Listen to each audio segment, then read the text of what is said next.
गेल्या काही दिवसांमध्ये राज्यामध्ये गृह मंत्रालय, गृह खातं संपूर्णपणे फेल झालेलं या ठिकाणी दिसतं. ज्या दिवसापासून या राज्यामध्ये सरकार आली, या सरकारनं राज्याच्या कायदा व सुरक्षेकडे विशेष लक्ष पुरवलं नाही. परभणीच्या प्रकरणामध्ये सोमनाथ सूर्यवंशी यांची जी हत्या झाली, ती हत्या पोलिसांनी त्याला जी अमानुष मारहाण केली त्यामुळं झाली असल्याचं त्या ठिकाणी पोस्टमॉर्टम रिपोर्ट मध्ये दाखवण्यात आलं. तद्वतच न्यायदंडाधिकारीने सुद्धा त्या पद्धतीचाच या ठिकाणी निर्णय दिलेला असताना अजूनही त्या पोलीस अधिकाऱ्यांवर संबंधितांवर कोणतीही कारवाई करण्यात आलेली नाही.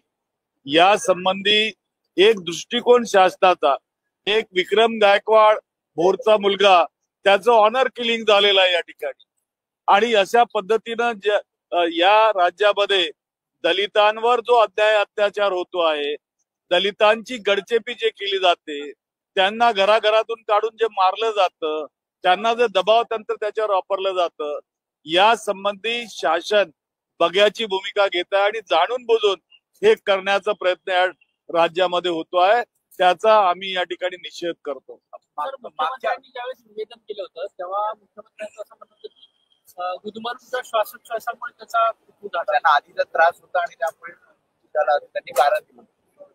माननीय मुख्यमंत्र्यांनी सोमनाथ सूर्यवंशी प्रकरणावर जेव्हा मी सभागृहात विचारणा केली, त्याच्यावर उत्तर देत असताना त्यांनी सांगितलं की गुदमरून मृत्यू झाला, परंतु तसं नव्हतंच. मुळामध्ये जो अमानुष त्याच्यावर अत्याचार झाला, जी मारहाण झाली, त्यातनं त्याला शॉक आला म्हणून मृत्यू झाला, असं त्या ठिकाणी तशी नोंद पोस्टमॉर्टम रिपोर्ट मध्ये करण्यात आली.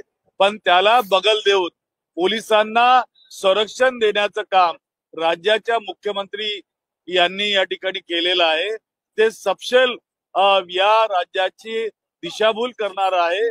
अशा प्रकारची वक्तव्य मुख्यमंत्र्यांनी त्या ठिकाणी देऊ नये असं त्या ठिकाणी मला वाटतं. पण त्यांनी ते दिलेलं आहे, त्याचा निश्चितपणे जाब आम्ही या ठिकाणी विचारू. सर, विधिमंडळामध्ये मंत्र्यांची दाल नाही, त्यांचं काम इकडे सुरळीत चकाचक सगळं केलं जातं, मात्र जुनी पुराणी ग्रंथ आहेत, साहित्य आहे, ते मात्र अडगळीत दिसते. मी आता काल सभागृहातनं जात असताना बघितलं, विधिमंडळाच्या आवारामध्ये एका कोपऱ्यामध्ये अनेक ग्रंथ असे धूळखात पडलेले त्या ठिकाणी दिसले. खरं म्हणजे आमचं राज्य फुलेशाह आंबेडकरांच्या विचारांचं राज्य आहे.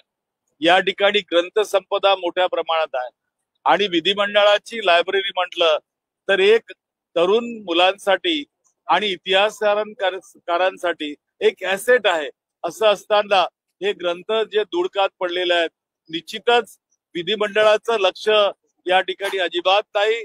या ठिकाणी विधिमंडळाच्या परिसरामध्ये मंत्र्यांची दालनं चकाचक होत आहे, त्यांच्या दालनामध्ये बसण्याची व्यवस्था चांगली होत आहे, परंतु जी ग्रंथसंपदा आहे, जी या राज्याचे विचारांची एक ठेव आहे, त्याच्याकडे दुर्लक्ष होताना बघतो आहोत. निश्चितपणे एक दुर्भाग्यपूर्ण अशी ती बाब है। राज्य सरकार ने ऐलान किया कि नेशनल एजुकेशन पॉलिसी लागू की जाएगी, ऐसे में स्टेट बोर्ड का क्या होगा, उसके भविष्य को लेकर चिंता है। क्या आपको मंजूर है अगर स्टेट बोर्ड को सीबीएसई से रिप्लेस कर दिया गया? सबसे पहले तो मुझे नेशनल एजुकेशन पॉलिसी मंजूर नहीं है। इस पॉलिसी में जिस प्रकार की प्रक्रिया डाली गई और जिस प्रकार के इतिहास को तोड़ मरोड़ कर पेश करने की कोशिश हो रही है, उसके ऊपर ही हम चिंतित है कि हम हमारे आने वाली पीढ़ी को क्या बताना चाहते, क्या दिखाना चाहते। आप देख रहे होंगे कि देश के अंदर और प्रदेश के अंदर भी दोनों जगह पे इतिहास को तोड़ मरोड़ कर पेश करने की कवायद चल रही है, जो राज्य सरकार के हित में नहीं है, केंद्र सरकार के हित में नहीं है और यहाँ के युवाओं को गुमराह करने वाली। इतिहास में ये भी कहा है कि उसमें कोई शहंशाह सुल्तानों का नाम नहीं होगा, इतिहास में पढ़ाया जाएगा, भारत का इतिहास।